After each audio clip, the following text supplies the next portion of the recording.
Dans cette septième et avant-dernière partie, on va travailler sur le module d'un nombre complexe, et en particulier, c'est les lignes de niveau. Donc, il y a à la fois de l'algébrique et du géométrique. Alors, on va prendre un nombre complexe, petit r, un réel positif strict, et on va répondre à la question suivante, qui est souvent posée dans les exercices, donc de chercher tous les points M d'affixe Z, avec Z un nombre complexe, tel que par exemple, le module de z moins petit a est égal à r.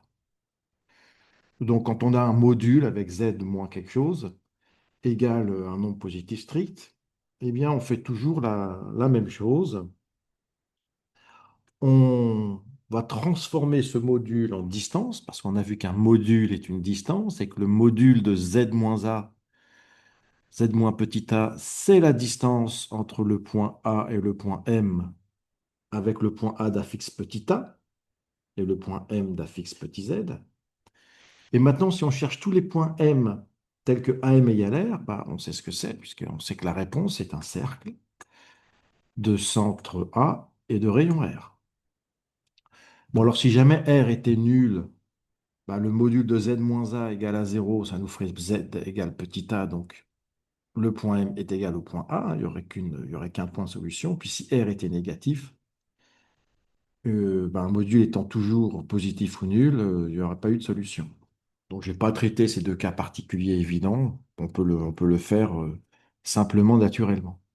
On peut les improviser, comme on dit, les deviner. Bien. Et alors, il y a un autre cas. On va prendre C et D, deux nombres complexes, qui vont représenter des affixes, en fait, tout à l'heure, vous allez voir.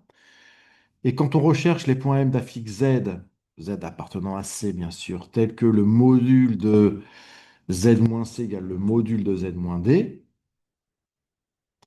eh bien, on va transformer cette égalité de module en une égalité de distance. Donc, ça veut dire que la distance CM est égale à la distance DM, avec bien sûr le point C d'affixe petit c et le point D d'affixe petit d. Et ben, vous avez vu quand vous étiez petit euh, que l'ensemble des points M du plan équidistant des points C et D, c'est ça dont il s'agit, hein, eh ben, c'est la médiatrice CD en fait. Donc M, il appartient à delta, la médiatrice du segment CD. Donc voilà les deux cas que nous allons traiter. Bon, on va faire un de plus tout à l'heure, qui est beaucoup plus difficile. Ce sera un des derniers exercices que nous ferons. Mais voilà, on va s'entraîner là-dessus. Donc je vous ai fait la figure afférente à l'exercice. Bon, enfin, bon, vous saviez tracer un cercle et une médiatrice. Alors, bah, on va faire quelques exercices maintenant. Bon, c'est assez facile, hein, vous allez voir. Bon, faut être assez méthodique. Donc concrètement, il faut déterminer E1, l'ensemble des points M d'affixe Z. Alors, je n'ai pas écrit que Z appartient à C, tel que le module de Z-3 plus 2i égale 5. Donc, si on se réfère à ce qu'on a vu précédemment, il faut avoir quelque chose de la forme Z moins petit a égale R.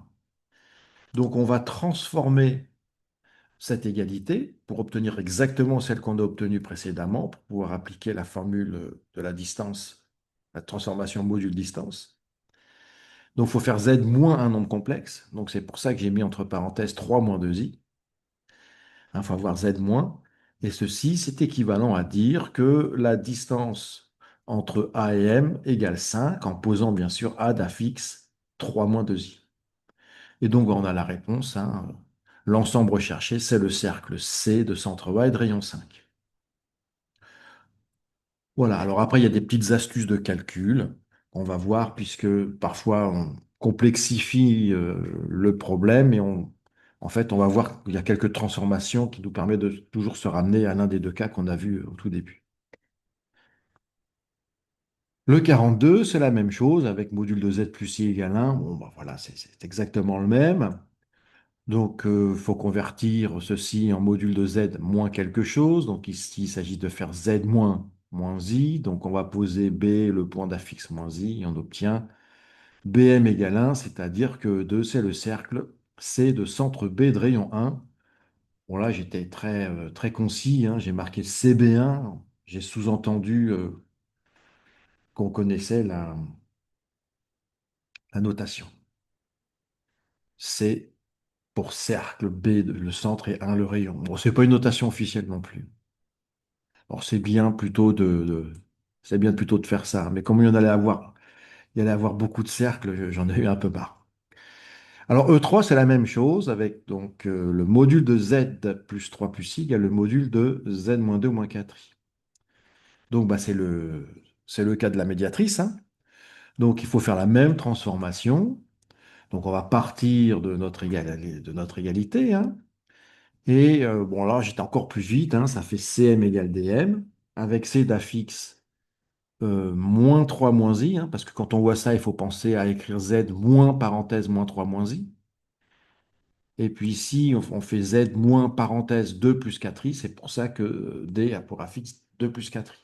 Donc on a le droit d'aller plus vite quand on a un peu l'habitude, mais si vous voulez prendre votre temps, comme on l'a fait ici, hein, allez-y, hein. Au début, c'est bien de prendre son temps, mais après, bon, on a compris comment ça marchait, donc on peut aller plus vite. Donc ici, bah, il s'agissait de la médiatrice du segment CD. Continuons. Alors, là, on va voir une petite différence. On n'a plus module de Z plus ou moins quelque chose, mais module de IZ. Alors ça, c'est un problème pour nous, parce qu'on s'est...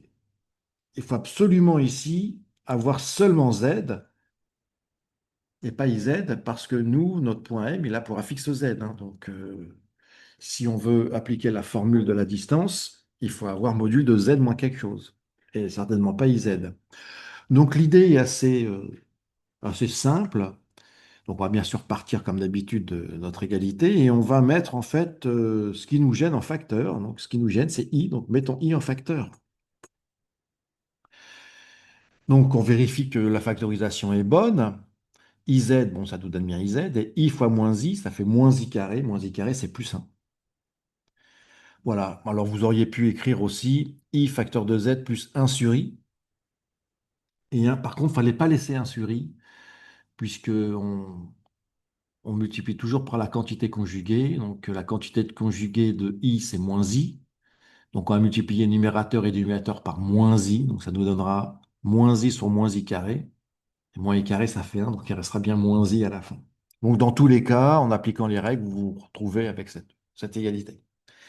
Et là, on va utiliser les propriétés des modules. On a vu que les modules, ça marchait bien avec les multiplications, les divisions et les puissances. Donc, ça va faire module de i fois module de z moins i. Le module de i, bah, vous le calculez, racine de 0 au carré plus 1 au carré, ça fait racine de 1, ça fait 1. On l'avait vu aussi précédemment que le module de i est égal à 1, c'est bien de le connaître par cœur. Donc, bah, il nous reste à la fin z-i égale 1, module de z-i égale 2, pardon. Et ça, bah, on a l'habitude, hein, on sait que c'est le cercle de centre E d'affixe I et de rayon 2. Voilà, bon, bah, il n'y a pas plus. Il y a un exercice plus difficile que ça à la fin, mais là, ce qu'on va faire par la suite, c'est la même chose. Donc, vous pouvez vous essayer de le faire tout seul. Alors, il est plus calculatoire, hein, bien sûr, on ne va pas faire que des exercices simples. Donc là, on a une égalité de deux modules, ça sent la médiatrice à plein nez. Mais par contre, ici, vous voyez, ce qui nous gêne, c'est un plus i, et puis ce qui nous gêne ici, c'est un moins i. Bah, donc, il faut les mettre, même méthode, on les met en facteur, et puis on aura une expression avec une expression avec des dénominateurs complexes il faudra utiliser la méthode de la quantité conjuguée. Donc, si vous vous sentez en confiance, faites-le, mettez sur pause et faites-le. On va donner la solution. Donc, on part bien sûr de l'égalité et on met respectivement un plus i et un moins i en facteur. Bon, bah là, j'avais pas trop le choix, hein. J'étais obligé de faire bah, le nombre qu'on avait ici, c'était moins un plus 2 i, hein. Donc, moins un plus 2 i, bah, je le divise par un plus i, hein, pour que lorsque je développe, j'obtienne la même chose. Pareil pour son copain ici. Et maintenant, bah, chacun de ces nombres-là, celui-ci et celui-là, il faut que j'utilise la méthode de la quantité conjuguée. Donc, je vais à part, hein, parce que c'est pénible de tout recopier, à part, je vais calculer moins un plus 2 i sur un plus i. Bon, bah, vous le faites, hein, la méthode de la quantité conjuguée, vous savez le faire maintenant. Et on obtient 1,5 plus 3,5 de i. Et pour son camarade aussi, on le fait et on obtient 3,5 plus 3,5 de i. Alors après, je vous rappelle qu'il faut aussi, on applique aussi que le module du produit, c'est le produit des modules. Donc il faut calculer le module de un plus i et le module de un moins i. Bon, bah, il se trouve que c'est la même chose, puisque dans la formule, on a racine de x2 plus y2. Donc si le y vaut un ou moins un, bon, comme il y a un carré, ça sera la même valeur à la fin. Et donc on obtient racine de 2. D'où, finalement, m d'affixe z appartient à 5, si et seulement si. Donc on a transformé cette grosse condition, hein, en une condition ici qui est plus gentille pour nous. Et vous voyez là, ce qui était important, c'est qu'on ait le même coefficient ici, racine de 2 et racine de 2, pour qu'il se simplifie. Sinon, on ne savait pas faire. Bon, on va quand même savoir le faire, hein. Je vous ai donné un exercice comme ça à la fin. On simplifie et on obtient à la fin que ça nous donne Gm égale Hm avec G d'affixe moins 1,5 moins 3,5 de i et H moins 3,5 moins 3,5 de i. Donc, bah, E5, c'est la médiatrice du segment GH. Alors, bon, on fait quelques variantes, hein, bien sûr. On fait la même chose, sauf que cette fois-ci, j'ai pas mis Z, mais j'ai mis Z bar. Alors, on a déjà vu ce genre d'astuce. Donc, il faut se rappeler quand même. Vous pouvez mettre sur pause et essayer de le faire, si vous en rappelez. Donc, ici, module et conjugué, bah, ça se marie bien, puisque on sait que quand on a un nom complexe W quelconque, le module de son conjugué, de W, c'est le module de W. Donc l'idée, ça va être de dire, bon bah voilà, le module de ce nombre, c'est le module de son conjugué. Et le conjugué de ce nombre, il est assez sympa puisque ça fait Z, parce que le conjugué du conjugué, c'est Z, Z moins 2 moins 3i. Donc en repartant donc de notre contrainte, en conjuguant à l'intérieur du module à gauche, on obtient bien Z moins 2 moins 3i. Égale le module de 1 moins 2i. Bon, bah, le module de 1 moins 2i, on le calcule. Et donc, ça nous donne cette condition. On va poser donc le point oméga d'affixe 2 plus 3i et on obtient un cercle de centre oméga et de rayon racine de 5. Or, des fois, on met aussi des coefficients devant le conjugué de z, mais bon, ça, c'est un mixte entre la méthode précédente et celle-ci. Donc, on commence par se débarrasser du conjugué, par exemple, et après, on met notre coefficient en facteur. Alors, bah, le dernier, je crois que c'est le dernier. Bon, il est plus difficile puisque on va voir qu'on a un problème de coefficient. Donc là, on va appliquer la méthode. Donc ici, en quelque sorte, on met moins un, enfin, on met moins un en facteur. Ici, on va mettre 2 en facteur. Et bien sûr, on utilise que le module d'un produit, c'est le produit des modules. Donc le module de moins un, c'est 1. Donc, je ne l'ai pas écrit, donc j'écris directement ça. Le module de 2, c'est 2. Et si on fait comme tout à l'heure, on pose i d'affixe 5 moins i et j d'affixe moins 1,5 de i, on obtient im égale 2jm. Le problème, c'est que ça, on ne sait pas faire. On n'a pas appris. Alors, on apprenait ça jadis au lycée, mais maintenant, on l'apprend plus, donc on ne sait plus faire. Alors, comment on va résoudre ceci? Alors, il y a plusieurs façons. On peut rester en géométrie pure, mais on aurait besoin de barycentres que vous ne connaissez pas, de la théorie des barycentres. Donc, on va passer, bah, dans ce cas-là, c'est la méthode du dernier recours, hein. On va poser z égale x plus y. Donc, on pose z égale x plus y avec xy appartenant à r carré. Et on va partir, bah, on peut partir de celle du début, hein. On va partir plutôt de celle qu'on a obtenue à la fin. Bon, ça ne change pas grand-chose. Et ben, on remplace z par x plus y, hein. On y va. Alors, c'est un peu bourrin. Alors, j'ai tout de suite regroupé les réels plus i partie imaginaire, réel plus i partie imaginaire. Et puis, bah, je suis passé au calcul. Alors, je n'ai pas écrit la racine carrée, puisque racine de A égale racine de B, eh bien, quand A et B sont positifs, bien sûr, eh ben, ça équivaut à dire que A égale B. Donc, j'ai directement passé à l'écriture sans les racines carrées. Et puis là, bah, faut tout développer, regrouper du même côté. Donc j'ai tout développé, le membre de gauche, le membre de droite, et j'ai tout mis à droite, je pense, puisque là on a 4x carré, 4x carré, et là on a x carré. Donc j'ai tout passé à droite pour avoir 3x carré. Et vous verrez, on aura aussi 3y carré. Donc voici ce qu'on obtient. Et voilà, il faut appliquer la forme canonique.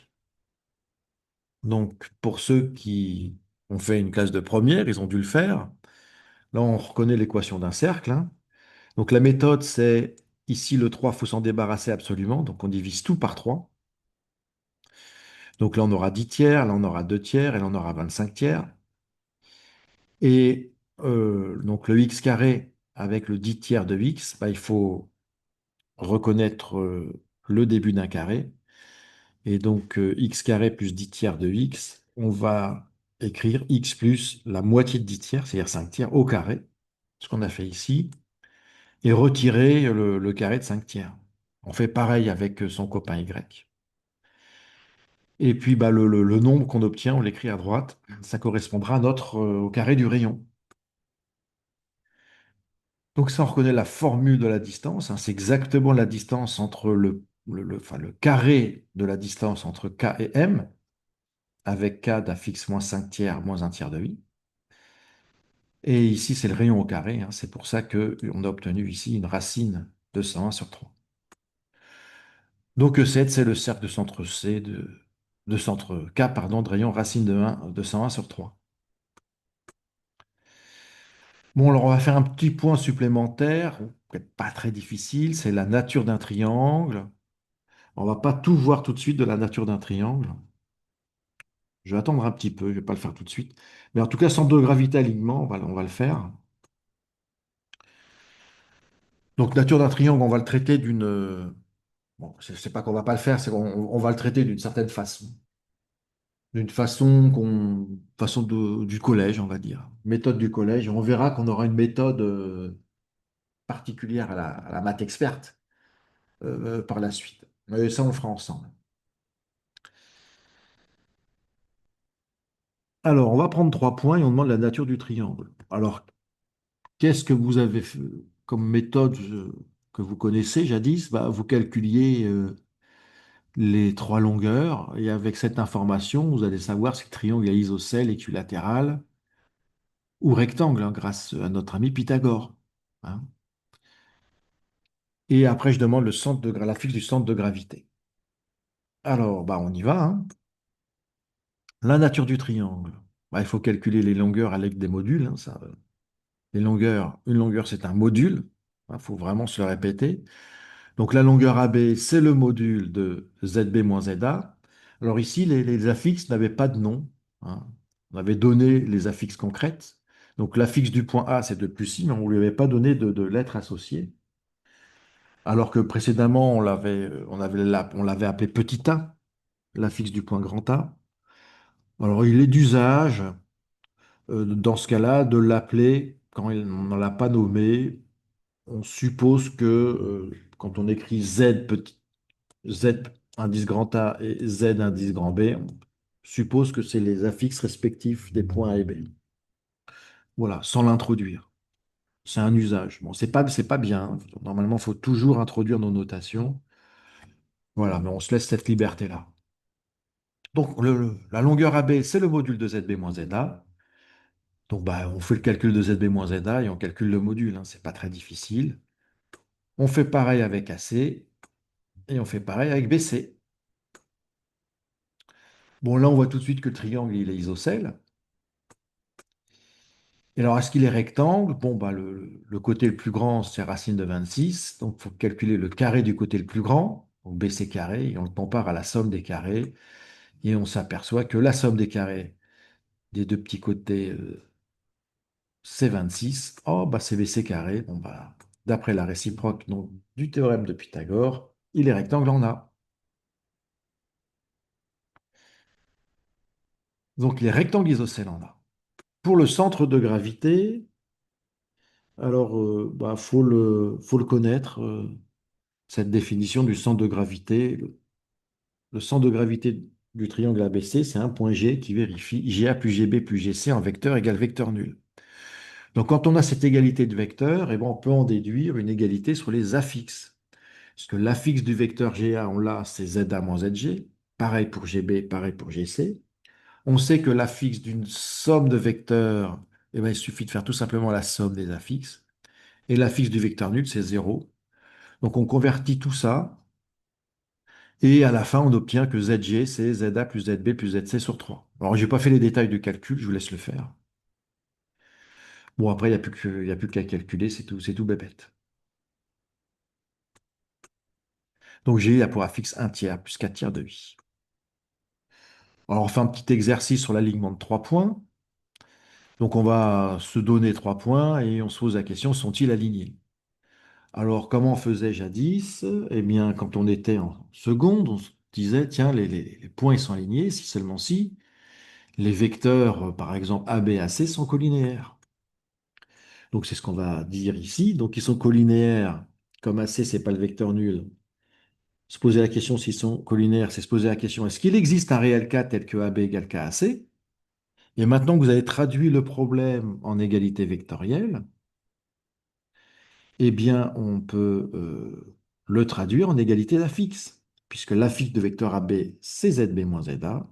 L'affixe du vecteur KAC, c'est K facteur de ZC moins ZA. Et on a les valeurs numériques, on les remplace.